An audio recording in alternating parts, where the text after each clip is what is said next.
इसके अनुसार वारंट मामला से ऐसा मामला अभिप्रेत है जो मृत्यु, आजीवन कारावास या 2 वर्ष से अधिक की अवधि के कारावास से दंडनीय किसी अपराध से संबंधित है।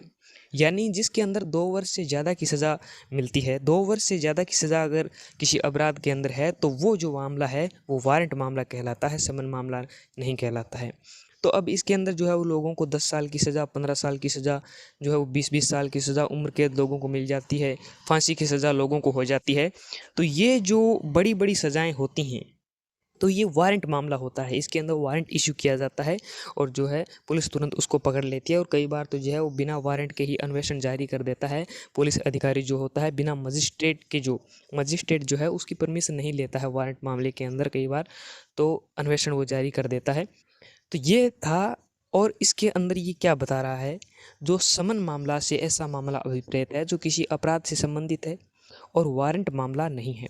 वारंट मामला नहीं है, ठीक है, वारंट मामला नहीं है लेकिन अपराध से संबंधित है। यानी ये कह रहा है कि 2 वर्ष से अगर ज़्यादा की सज़ा है जिसके अंदर, तो वो जो मामला है वो वारंट मामला है, ठीक है। और 2 वर्ष से अगर कम की सज़ा है ना तो वो समन मामला है, उसके अंदर समन जो है वो मजिस्ट्रेट के द्वारा भेजा जाता है, ठीक है। उसको समन की तामील रहती है, फिर वो जो है उसको बुलाया जाता है, उसके ऊपर कार्रवाई कंप्लेंट के माध्यम से जो है वो प्रोसीजर आगे बढ़ता है। और जो 2 वर्ष से ज़्यादा की सज़ा जिसके अंदर वारंट मामला रहता है वो संज्ञेय अपराध के अंदर आता है और उसके अंदर जो है वो एफआईआर के माध्यम से, एफआईआर जो रहती है उसके माध्यम से काम आगे बढ़ता है और उसके अंदर एनसीआर रहती है, थप्पड़ मार दिया, कोई छोटी मोटा झड़प हो गया, कोई पैसे की लेन देन हो गई, उसके अंदर ये चीज़ रहती है। अब ये डिफरेंस बता रहा है दोनों के अंदर। वारंट जो मामले हैं गंभीर प्रकृति के अपराध होते हैं, जैसे रेप, चोरी, बलात्कार, ठीक है, डकैती बड़ी, ठीक है। जबकि समन मामले सामान्य प्रकृति के होते हैं, 2 वर्ष से कम की सज़ा होती है, ठीक है। कोई पैसे का छोटा लेन देन हो गया, कोई गाली गलौज कर दिया, इस तरीके के मामले। वारंट मामलों में मृत्यु, आजीवन कारावास, ठीक है, 2 वर्ष से अधिक की अवधि के कारावास से दंडित किया जा सकता है। जबकि समन मामलों में 2 वर्ष से कम की अवधि के कारावास का दंड किया जाता है, ठीक है। ये जो चीज़ें हैं आप समझ लीजिए कि 2 वर्ष, ये 2 वर्ष आपको याद रखना है, 2 वर्ष से अधिक है, ठीक है, आजीवन कारावास, मृत्यु दंड 10 वर्ष, 15 वर्ष, 2 वर्ष से अधिक है तो वो वारंट मामला है, ठीक है। और अपराध कौन सा है, तो वो संज्ञेय अपराध है, संगीन अपराध है, गंभीर अपराध के अंदर आता है। और कम है तो वो एफआईआर के अंदर, ये एफआईआर के अंदर आता है, ठीक है।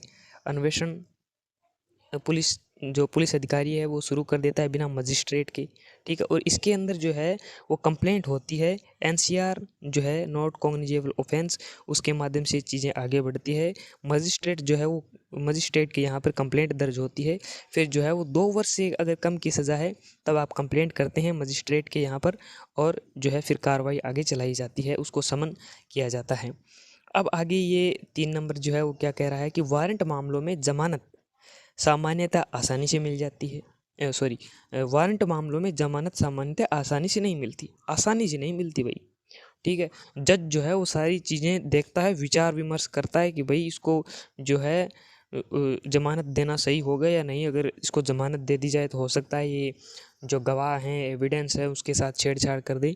रेप का मामला है, चोरी का मामला है, मर्डर हो गया है, ठीक है, बड़ा स्कैम है, तो उसके अंदर, तो इसके अंदर जो है क्या है कि बेल नहीं मिलती है, बेल जो है वो नहीं मिलती है। और बेल जो है वो कई टाइप की होती है, ये 4 टाइप की होती है, ठीक है।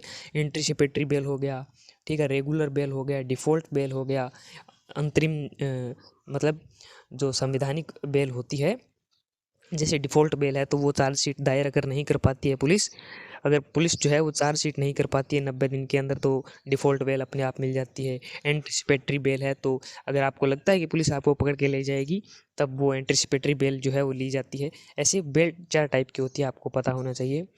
वारंट मामलों में सामान्यतः आरोप की विरचना की जाती है, ठीक है, आरोप की विरचना की जाती है वारंट मामलों में। जबकि समन मामलों में सारांश अभियोग की बात ये करता है। वारंट मामला बड़ा होता है, उसके अंदर आरोप विरचना की जाती है, जबकि समन मामलों में सारांश अभियोग की, यानी इसके अंदर अभियोग है, एक तरीके से अभियोग चलाया जाता है।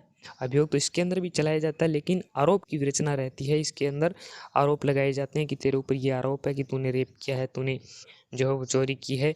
फिर जो है वो वारंट के माध्यम से उसको बुला करके उसके फिर आगे जो है वो कार्रवाई शुरू की जाती है।